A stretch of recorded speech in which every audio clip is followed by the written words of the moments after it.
रहे थे भारतीय संविधान की विशेषताओं के बारे में। हम इसकी 2 विशेषताओं पर और चर्चा करेंगे। फर्स्ट, अल्पसंख्यक व पिछड़े वर्गों के लिए व्यवस्था। भारतीय संविधान के अंदर शेड्यूल कास्ट के लिए, चाहे एससी हो चाहे एसटी हो, उनके लिए विशेष व्यवस्था यानी कि उनके लिए विशेष प्रोविजन किए गए हैं इंडियन कॉन्स्टिट्यूशन के अंदर।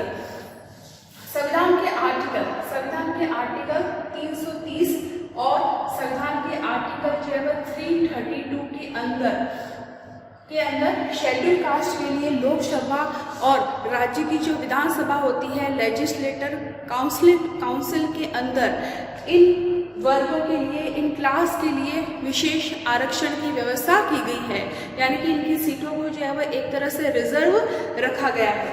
यह व्यवस्था जो है वह पहले 1960 तक की गई, लेकिन हर बार जो है वह अमेंडमेंट करके, संवैधानिक संशोधन करके, संविधान में परिवर्तन करके यह व्यवस्था जो है वह 10 ईयर के लिए बढ़ाई जाती है।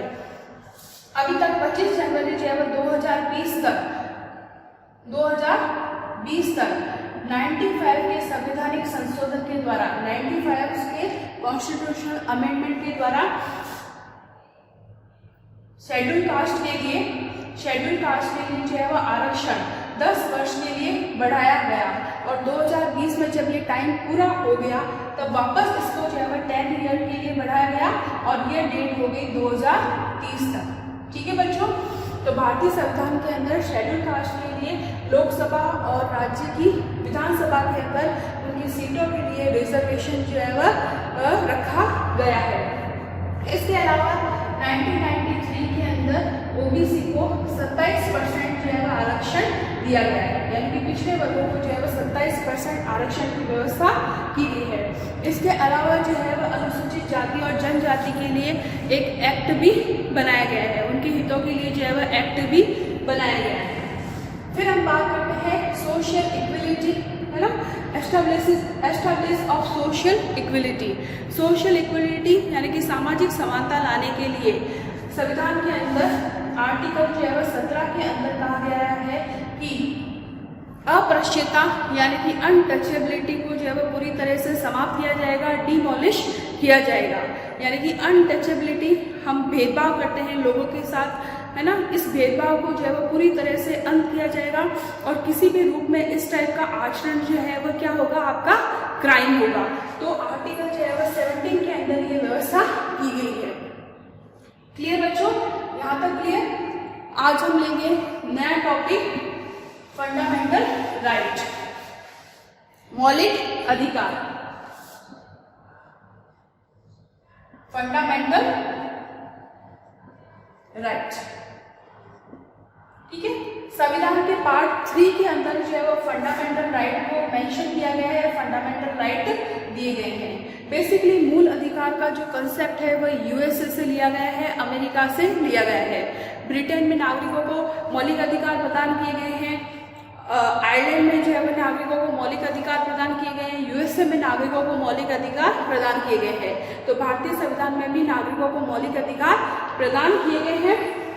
मौलिक अधिकार का जो कंसेप्ट है वो यूएसए से लिया गया है, और भारतीय संविधान के पार्ट 3 के अंदर और आर्टिकल जो है वो 12 से लेकर 35 तक मूल अधिकारों के बारे में बताया गया है।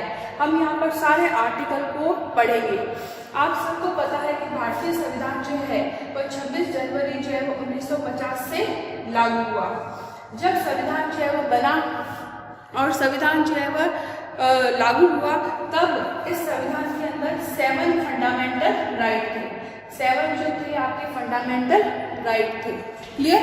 आप सबको पता होगा कि संपत्ति के अधिकार को बाद में मूल अधिकार से हटा दिया गया, यानी कि राइट टू वेल्थ के अधिकार को बाद में हटाया गया।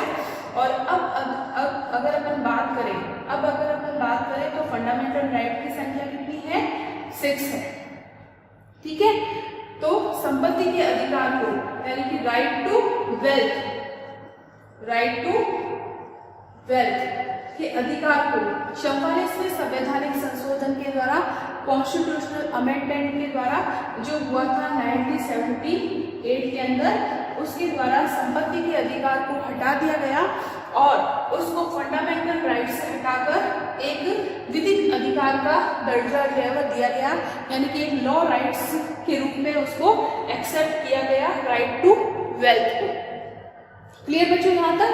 इस प्रकार से अभी जो है वह फंडामेंटल राइट की संख्या कितनी है अपने पास? 6 है। अपन एक एक करके सबके बारे में जो है वह धीरे धीरे पढ़ेंगे। अब मैं फंडामेंटल राइट्स को बताने से पहले आपको बताना चाहूंगी कि वास्तव में फंडामेंटल राइट्स को क्या कहा जाता है। फंडामेंटल राइट्स को मैग्ना कार्टा की संज्ञा दी गई है, मतलब मैग्ना कार्टा के नाम से जाना जाता है। ये वर्ड प्रॉपर्ली जो है वह इंग्लैंड से लिया गया है। इंग्लैंड के राजा ने 1215 के अंदर नागरिकों को अधिकार दिए और ये अधिकार जो है वह एक डॉक्यूमेंट के रूप में दिए, कागज पर लिख कर दिए। इन अधिकार पत्र को ही मैग्ना कार्टा कहा जाता है। वैसे बेसिकली मैग्ना कार्टा का मीनिंग होता है अधिकार पत्र। तो नागरिकों को एक डॉक्यूमेंट के रूप में एक कागज पर लिखकर एक अधिकार जो है वो दिए, इन अधिकारों को मैग्ना कार्टा कहा जाता है। और भारत में भी जो है वो फंडामेंटल राइट को मैग्ना कार्टा कहा जाता है। और मैग्ना कार्टा किसने कहा है मूल अधिकारों को? उनका नाम है ग्रेनविल ऑस्टिन। इन्होंने भारत के मूल अधिकारों को मैग्ना कार्टा की संख्या दी है। ये एक फिलोसोफर थे जिन्होंने इंडियन कॉन्स्टिट्यूशन के बारे में गहनता से अध्ययन किया। इनको जो है वह पद्मश्री भी मिल चुका है और इन्होंने इंडियन कॉन्स्टिट्यूशन के बारे में 2 बुक्स जो है वह लिखी है। एक तो लिखी है working of democratic constitution, working of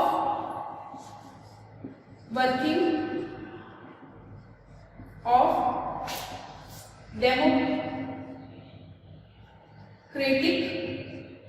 constitution, ये इनकी फेमस बुक है वर्किंग ऑफ डेमोक्रेटिक कॉन्स्टिट्यूशन। और दूसरी इन्होंने लिखी है इंडियन कॉन्स्टिट्यूशन। ठीक है, ये इनकी 2 फेमस बुक है और इन्होंने भारतीय संविधान के बारे में बहुत ही गहनता से अध्ययन किया है। भारतीय संविधान के अंदर फंडामेंटल राइट को मैग्ना कार्टा की संज्ञा, मैग्ना कार्टा जो वर्ड है इन्होंने दिया है ग्रेनविल ऑस्टिन ने। क्लियर बच्चों यहाँ तक? अब हम बात करते हैं आर्टिकल जो है वह 12। अब आर्टिकल 12 के अंदर क्या है? आर्टिकल 12 के अंदर डिस्क्राइब किया गया है राज्य की डेफिनेशन को, मतलब इसमें जो है वह राज्य की परिभाषा दी गई है कि वास्तव में स्टेट होता क्या है। अब राज्य किन किन को कहेंगे? तो इस आर्टिकल 12 के अंदर मेंशन है कि भारत सरकार के द्वारा स्थापित संस्थाएं। क्लियर? भारत सरकार के द्वारा स्थापित संस्थाएं, संसद के द्वारा स्थापित संस्थाएं, इवन राज्यों के अंदर क्या होता है? राज्य विधानमंडल होता है, विधानसभा होती है, तो जो लेजिस्लेटिव काउंसिल है उसके द्वारा स्थापित संस्थाएं। आपने मेरी बात समझी? जैसे सेंट्रल लेवल पर क्या होता है? पार्लियामेंट होता है। स्टेट लेवल पर क्या होता है? विधानसभा होती है, लेजिस्लेटिव काउंसिल होता है, लेजिस्लेटिव असेंबली होती है। तो संसद के द्वारा स्थापित जो भी संस्थाएं हैं, राज्य के द्वारा स्थापित, मतलब राज्य की विधानसभा के द्वारा स्थापित जो भी संस्थाएं हैं, इसके अलावा भारत सरकार के द्वारा स्थापित जो भी संस्थाएं हैं, इसके अलावा जो है वो सेल्फ लोकल गवर्नेंस है, जो भी स्थानीय निकाय हैं या फिर ऐसी संस्थाएं जिसमें भारत सरकार की भागीदारी हो, डायरेक्ट या इनडायरेक्ट है, या जिसमें भारत सरकार ने पैसा लगाया हो, वो सारी संस्थाएं जो है वह राज्य की परिभाषा के अंतर्गत आती है। यह आर्टिकल जो है वह 12 के अंदर मेंशन है। भारत सरकार के द्वारा स्थापित संस्थाएं, संसद के द्वारा स्थापित संस्थाएं, राज्य की विधानमंडल के द्वारा स्थापित संस्थाएं, इवन जो आपकी स्थानीय निकाय है, लोकल सेल्फ गवर्नेंस है। अगर अपन बात करें पंचायती राज्य की, तो भी वो राज्य के अंदर आएगी। पंचायती राज्य है, ये भी राज्य के अंदर आएंगी। अगर अपन बात करते हैं विश्वविद्यालय अनुदान आयोग यूजीसी की, तो वो भी राज्य की परिभाषा के अंतर्गत आती है, जिसको भी राज्य ने, केंद्र सरकार ने डेवलप किया है, जिसमें राज्य सरकार का या केंद्र सरकार का पैसा लगा है डायरेक्ट और इनडायरेक्ट वे में, वो सब राज्य की परिभाषा के अंतर्गत आती है। तो आर्टिकल 12 के अंदर केवल राज्य की परिभाषा को जो है वह मेंशन किया गया है। क्लियर बच्चों यहाँ तक? अब अपन बात करते हैं आर्टिकल 13 की। आर्टिकल 13, अब आर्टिकल 13 के अंदर क्या है? आर्टिकल 13 के अंदर जो धाराएं हैं वो 4 है। आर्टिकल 13 के अंदर 4 धाराएं हैं, यानी कि आर्टिकल 13 के अंदर 4 जो है वो इसके पार्ट है ना, जैसे 13(1), 13(2), 3 और 4। आर्टिकल 13 क्या कहता है? 13(1) क्या कहता है कि जब अपना संविधान जो है वो बना, तो संविधान जब बना और संविधान जो लागू हुआ, तो उससे पहले भी अपन किसी न किसी लॉ को, कानून को फॉलो कर रहे थे, यानी कि हम प्री कॉन्स्टिट्यूशन लॉ को हम फॉलो कर रहे थे जो ब्रिटिश गवर्नमेंट ने बनाए थे। क्लियर? भारतीय संविधान तो 1950 में एडॉप्ट हुआ, लेकिन जैसे कि आपका महामारी अधिनियम है, पेंडेमिक एक्ट है, जो बना आपका 1877 के अंदर। महामारी अधिनियम, क्लियर? 1877 के अंदर बना। आपने और पढ़ा होगा आईपीसी, इंडियन पेनल कोड, भारतीय दंड संहिता। ये एक्ट कब बना? ये बना आपका 1860 के अंदर। 1860 के अंदर ये बना। मतलब ऐसे जो है वह कानून जिसको संविधान लागू होने से पहले ही अपन उसको फॉलो करते आ रहे हैं, यानी कि ब्रिटिश संविधान ने भी, ब्रिटिश जो गवर्नमेंट है उन्होंने भी कुछ रूल रेगुलेशन बनाए होंगे, तो हम कुछ कानूनों का, उन कानूनों का भी पालन कर रहे हैं। तो इसमें दिया गया है 13(1) के अंदर कि जो प्री कॉन्स्टिट्यूशन लॉ है, जो भारतीय संविधान के लागू होने से पहले जो कानून बनाए गए हैं और वो कानून जो है वो भारतीय संविधान के अनुरूप है, उसके अकॉर्डिंग है, तब तो हम उन कॉन्स्टिट्यूशन को, उन लॉ को जो है वो क्या कर सकते हैं? फॉलो कर सकते हैं। लेकिन अगर वो लॉ जो है वो भारतीय संविधान के अनुरूप नहीं है तो वह इनवैलिड घोषित होंगे। फॉर एग्जाम्पल, जैसे आपका महामारी अधिनियम है, तो वो संविधान के लागू होने से पहले बन गया था 1877 के अंदर, और इसके प्रावधान जो है वो भारतीय संविधान के अकॉर्डिंग है, यानी कि आज तक हम इस पेंडेमिक एक्ट को फॉलो कर रहे हैं, इनको मान रहे हैं। जैसे अभी कोरोना काल में जो है वो कोरोना को एक महामारी घोषित किया गया है इस अधिनियम के तहत। इसी टाइप से इंडियन पेनल कोड है, भारतीय दंड संहिता है, तो भारतीय दंड संहिता का लॉ जो है वह कब बना? 1860 के अंदर। लेकिन ये सारे लॉ जो है वह सही है, संविधान के अनुरूप है, इसलिए आज तक अपन इन लॉ को क्या कर रहे हैं? फॉलो कर रहे हैं।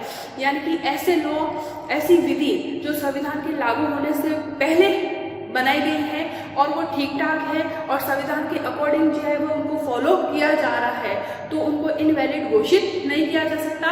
और अगर कोई कानून या विधि संविधान लागू होने से पहले बना है और वो संविधान के विपरीत है, तो उसको जो है वह वॉइड घोषित किया जा सकता है, शून्य घोषित किया जा सकता है। यह आर्टिकल जो है वह 13(1) के अंदर मेंशन किया गया है। क्लियर बच्चे यहाँ तक? अब हम बात करते हैं आर्टिकल जो है वह 32 की। 13(2) के अंदर ये मेंशन किया गया है कि संविधान लागू होने के बाद, यानी कि हम बात कर रहे हैं 26 जनवरी 1950 के बाद, संविधान लागू होने के बाद में अगर कोई विधि बनती है, कोई लॉ जो है वह बनाया जाता है पार्लियामेंट के द्वारा, है ना, संविधान मतलब पार्लियामेंट के द्वारा बनाया जाता है, और वह विधि जो है वह विधि संविधान के अनुकूल नहीं हो, वह विधि संविधान के अनुकूल नहीं हो, तो उस विधि को भी जो है वो वॉइड घोषित किया जा सकता है। यह आर्टिकल जो है वो 32 के अंदर मेंशन है। जैसे कि इसका एग्जाम्पल है citizen amendment act, CAA, citizen amendment act. अभी ये 2019 के अंदर ये बिल जो है वह आया, लेकिन इस बिल के विरुद्ध सुप्रीम कोर्ट में जो है वह 150 से ऊपर याचिकाएं दायर की गई, मतलब पिटीशन जो है वह दायर किए गए, क्योंकि ये मौलिक अधिकारों के हनन में है। मतलब केस लगाया कि ये जो है वह एक्ट जो है वह मौलिक अधिकारों के विरुद्ध है, इसलिए इसको लॉ जो है वह नहीं बनाना चाहिए। तो कहने का मतलब है कि ऐसी कोई विधि जो संविधान के नियमों के विरुद्ध हो, तो उस विधि के खिलाफ जो है वह न्यायालय में चुनौती दी जा सकती है, या उस विधि को जो है वह वॉइड घोषित किया जा सकता है। इस नियम के तहत ही पिटीशन लाया गया CCA के खिलाफ। सिटीजन अमेंडमेंट एक्ट के खिलाफ जो है लाया गया, और जो वादी थे, जिन्होंने केस किया, उनका मानना ये था कि इस एक्ट से जो है वो मौलिक अधिकारों का हनन होता है, जबकि ऐसा नहीं है। ठीक है, उसके बाद में हम जो है वो बात करते हैं आर्टिकल 13(3) की। आर्टिकल 13(3) की इस आर्टिकल के अंदर विधि शब्द को जो है वह परिभाषित किया गया है।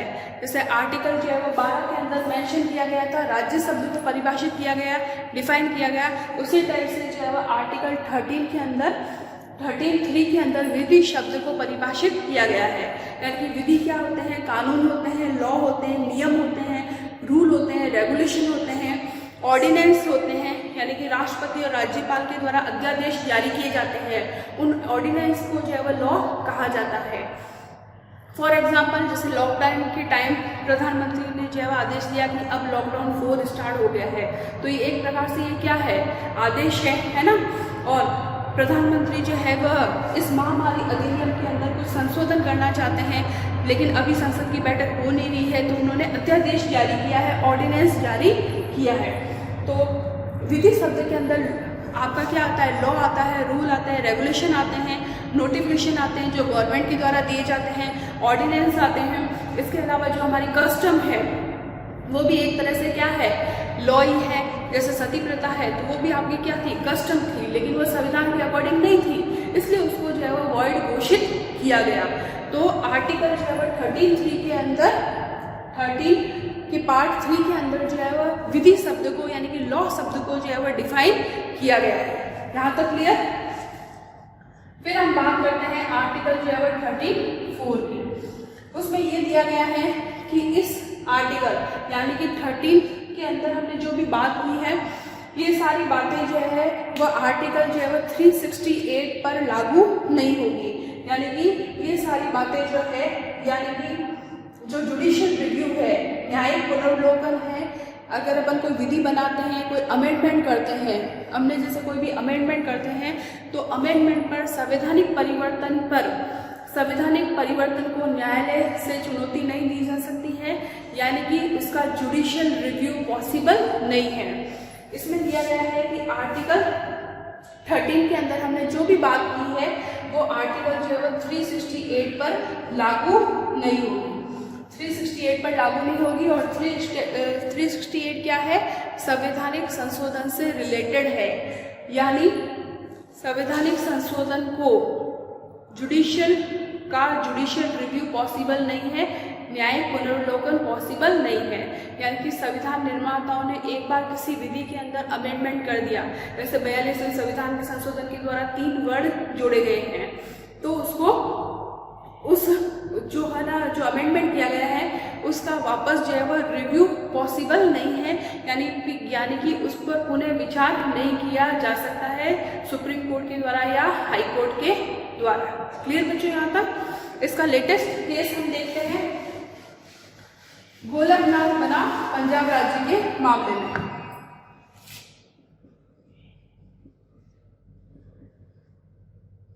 गोलकनाथ वर्सेस पंजाब राज्य, यह केस हुआ है 1967 के अंदर। ठीक है, इसमें पंजाब में जो है वह लैंड रिफॉर्म एक्ट बना। पंजाब के अंदर लैंड रिफॉर्म एक्ट, भूमि सुधार एक्ट बना। उस एक्ट के तहत गोलकनाथ ये ब्रदर थे, इनकी जमीन को जो है वह पंजाब गवर्नमेंट के तहत जब्त किया गया। इसलिए उन्होंने जो है वो केस दायर किया। इस केस का जो है वो डिसीजन ये निकला कि जो मौलिक अधिकार है उनमें संशोधन नहीं किया जाएगा। उन्होंने कहा कि भाई हमारी संपत्ति छीन ली गई है, जो हमारी संपत्ति क्या है? मौलिक अधिकार है, हमारी जमीन हड़प ली गई है। तो इस केस में जो है ये डिसीजन दिया गया कि मौलिक अधिकारों में कोई भी संशोधन नहीं किया जा सकता है, कोई भी अमेंडमेंट नहीं किया जा सकता है। और संवैधानिक संशोधन क्या है? विधिक अधिकार है। यह डिसीजन दिया गया कि संवैधानिक संशोधन क्या है? एक विधिक अधिकार है, इसलिए उसको न्यायालय के द्वारा चुनौती दी जा सकती है। इसके बाद में 24वें संवैधानिक संशोधन के द्वारा जो हुआ है 1971 के अंदर। इसमें डिसीजन दिया गया कि अगर कोई भी संवैधानिक संशोधन जो है वह गवर्नमेंट के थ्रू किया जाता है तो उसको वापस जो है वह उसकी जुडिशियल रिव्यू नहीं होगा, यानी कि उसके ऊपर वापस से पुनर्विचार नहीं किया जा सकता है किसी भी कोर्ट के द्वारा, क्योंकि भूमि सुधार अधिनियम को 70वें संवैधानिक संशोधन के द्वारा हमारी 9वीं अनुसूची में डाल दिया गया था। 9वीं अनुसूची में डाल दिया गया। अब ये 9वीं अनुसूची क्या है? 9वीं अनुसूची में अगर कोई चीज़ डाली जाती है तो उसको कोर्ट के द्वारा चैलेंज नहीं किया जा सकता है। इसलिए गवर्नमेंट ने क्या किया कि भूमि सुधार के लिए, लैंड रिफॉर्म के लिए एक्ट बनाया, और वो एक्ट बनाया 70वें संवैधानिक संशोधन के द्वारा, और इस एक्ट को जो है वह 9वीं सूची के अंदर डाल दिया गया। उसके बाद में जो है वह यह केस हुआ गोलकनाथ बनाम पंजाब राज्य का, जिसमें ये बोला गया कि भाई नागरिकों के मौलिक अधिकारों में संशोधन नहीं किया जाएगा, लेकिन संशोधन को चुनौती दी जा सकती है, क्योंकि संशोधन क्या है? एक विधिक अधिकार है। संशोधन भी क्या है? विधि के अकॉर्डिंग होते हैं, इसलिए उनको चुनौती दी जा सकती है। तो वापस अमेंडमेंट हुआ 24वें संवैधानिक संशोधन के द्वारा, जो 1971 में हुआ। उसमें कहा गया है कि अगर कोई भी संवैधानिक संशोधन होता है तो वापस उसका जुडिशियल रिव्यू नहीं होगा, यानी कि उसको वापस जो है वह उसकी न्यायिक जांच जो है वह नहीं होगी। एक बार अमेंडमेंट हो जाने के बाद में उसको वापस चुनौती नहीं दी जा सकती है। क्लियर बच्चों? यहाँ तक आपका clear? Next topic, next article के बारे में अपन कल पढ़ेंगे। ओके बच्चों।